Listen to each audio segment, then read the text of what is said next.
Today I'm going to do a callback to a video that is no longer in existence that was on my main channel, which is no longer in existence. But I want to call back to what I said in that particular video. I think it was maybe, if I'm having to guess, maybe 6 or 7 months ago. Not that it matters because it's gone. You can't find it anymore since they nuked my main channel. But in that video, I talk about how the central problem, the central cultural problem today is not between the left and the right. It's not between liberals and conservatives. It's between reasonable people and fanatics. And I explained how this entire thing that, you know, has had many different names over the years. You know, when I was a teenager and a young adult, it was called political correctness, or PC. And then it morphed into SJW, social justice warrior. And now it's people are referring to it as being woke, using the term woke in a sarcastic manner, because I guess this is how these people see themselves. They see themselves as woke, which in itself is so irritating. Like, instead of awake, they say I'm woke, which is you know kind of Ebonics-esque. But the spirit that has fueled and that continues to fuel these kinds of notions, this kind of mindset, the PC mindset, the SJW mindset, the woke mindset, it is the spirit of fanaticism. Does it have an ideology? Of course it has an ideology, but here's the thing. It's not really so much about the causes that it espouses. You know, is it ultra hyper feminist? Yes. Is it ultra hyper anti-white? Yes. All those things. But I would still maintain that you could be, and you can be, someone who calls himself or herself a feminist. You can be someone who calls himself or herself a liberal. You can be someone who calls himself or herself I don't know, an advocate for non-white races or what have you, and you can be all of these things. You could even be liberal. You could even be someone who calls herself a liberal, and still not be possessed of this mindset, because what you have with this mindset is not just here's where I stand, and here's why I stand where I stand, and here's why I'm going to advocate for these things, for X, Y, and Z, because these are things that I believe that are important, and so forth. That's not the real earmark of this, this thing, this force, this thing that's been called, again, PC, politically correct, SJW, woke. What's really behind all of this is fanaticism. Now, what do I mean by fanaticism? I mean that if you are not with us, you are with the evil ones. And if you have a problem or a disagreement or an issue or a question or a comment, or you want to just say, well, now wait a minute, I'm not sure what you're saying here is totally accurate. What about this, that, or the other thing? Then they want to kick you out of everything. They want to make you an unperson. They want to make you a pariah. And one needn't be a liberal or a feminist or an advocate for non-white races, or an advocate for gay, lesbian stuff, or whatever. You can advocate for these things without being this kind of fanaticist. But what sets this spirit apart from mere advocacy is the fact that it is the very definition of intolerant, in the sense that if you're not with them, you are lower than pond scum. If you are not with them, you don't deserve to earn a living. If you are not with them, you maybe don't deserve to be alive. If you're not with them, you ought to be taken away and sent to re-education camps.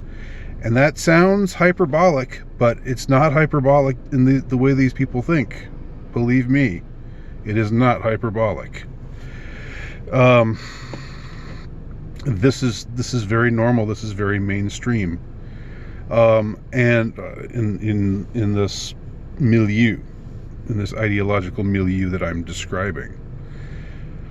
So, what has made things so awful today, what has made things so unbearable today, is the fact that we have this rising tide of fanaticism, and it's not rising because more people are believing in it. It's rising because it's being promoted. It's rising because it's being pushed, as you know, it's coming from the mainstream. Normally, fanatics would be at the margins of the culture, and more moderate voices would be the mainstream, would be in the middle. But here, probably for strategic reasons, probably for reasons that I don't even particularly know everything that's behind them, but I'm sure there are some reasons why this is being pushed, and I think part of it is due to what I've talked about before, about the ruling class and what they tend to the way they tend to think, and what it boils down to is that anything that will aid in the push for depopulation of the undesirables, that is, depopulation for the kind of people who aren't them, who aren't of the right bloodline, or who haven't joined the club. I think those are the reasons why we see some of these very weird, very non-mainstream ideas, these very radical and extreme ideas that I don't think normal people, no matter what they say in polite society, I don't think anyone who is normal is comfortable with kids being messed with, kids' genitals being messed with, for example, young children being changed from one sex to the other, below the age of consent. I think, that's something that's being pushed, but it's something that you will not find popular support for. But that's the case with a lot of these sorts of issues, that they're pushing them hard, and the fanaticism of them is being pushed hard. Again, it's not so much the ideas themselves, it's the fanatical aspect of this entire movement. It's the fact that it's fueled by fanaticism, and it seems that with every new convulsion that happens, there is an ever stronger push to try to shame, and to try to vilify, and to try to just humiliate if not to remove and to utterly destroy people who don't go along with it, right? And over the course of the last year, or maybe since May or June or so, it's been about masks, right? Ever since, well, at least in my part of the country, in my part of the world, the shutting down of everything, and not, the sort of encouragement for everybody to stay at home all the time. I realize that that's still the case in some places, and they've reimposed it in certain other places. But where I live, we kind of came out of that in late April, but then the push, and in May and June, but then the push started to be, oh well, if you go anywhere, you have to wear a mask wherever you go. And then the call for masking became more and more strident, and any kind of pushback on that, any kind of questioning on that, any kind of, hey, wait a minute, just a little while ago you guys were saying masks did no good, now you're saying you got to wear them. Wait, now you're saying we got to wear two? Now you're saying two masks are better than one, when just a while ago you were saying no masks, masks don't really matter at all if you're asymptomatic, and they aren't the cloth masks that are being pushed aren't going to prevent this said virus from being transmitted. And the response to that is just it's never an argument. It's never well, let me it's never, I respect what you have to say, but here's my point of view on the subject. It's just you are an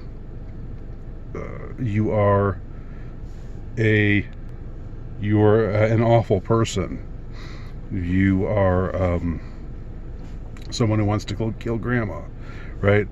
This is how we've seen, and this kind of scapegoating is being pushed and fomented by people at very high levels, and it's being broadcast, as it were, through a megaphone. It's not just some marginal people saying those kinds of things. I still think that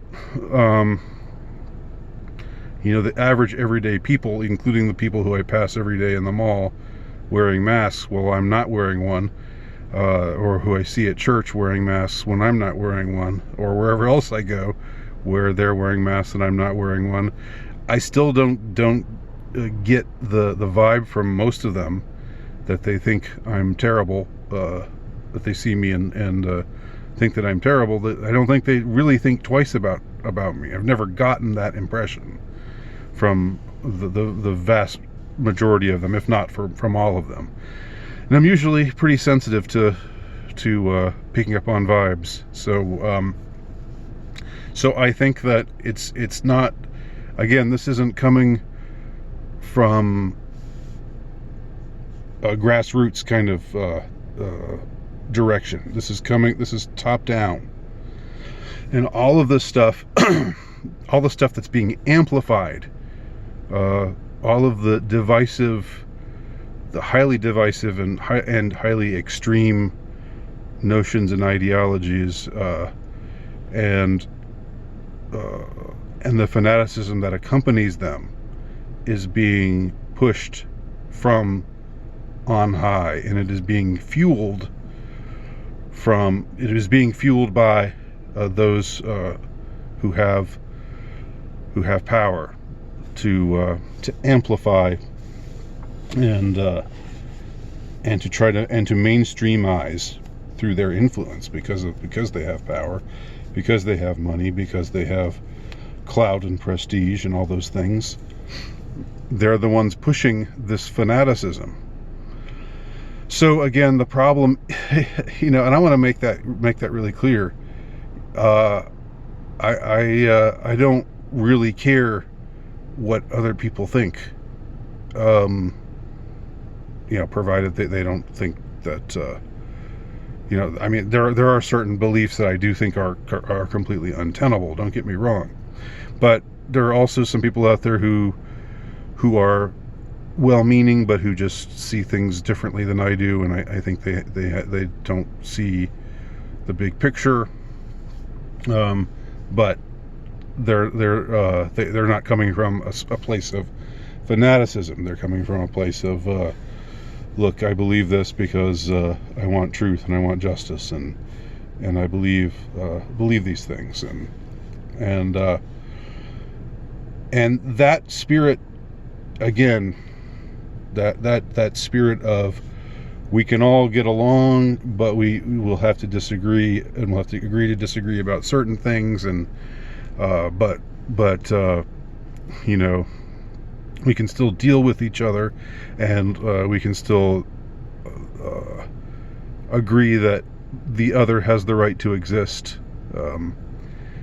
That kind of spirit, that kind of, if you will, live and let live kind of spirit, that is not being fostered today at all. Not in the least, not whatsoever.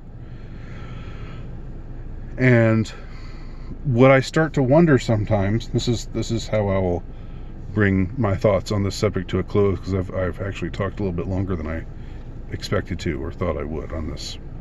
But I begin to wonder, is there a way to fight back that doesn't preclude fostering an oppositional fanaticism, a fanaticism opposed to the fanaticism that they are pushing? Because I just wonder, fanaticism is an energizing thing. When you are all hopped up on your fanatic notions and beliefs, you have a lot of outrage. You have a lot of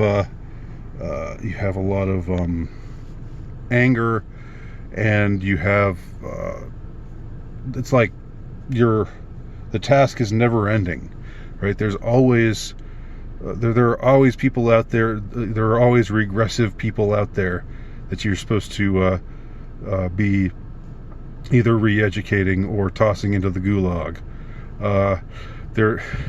There's always deplorables out there who you've got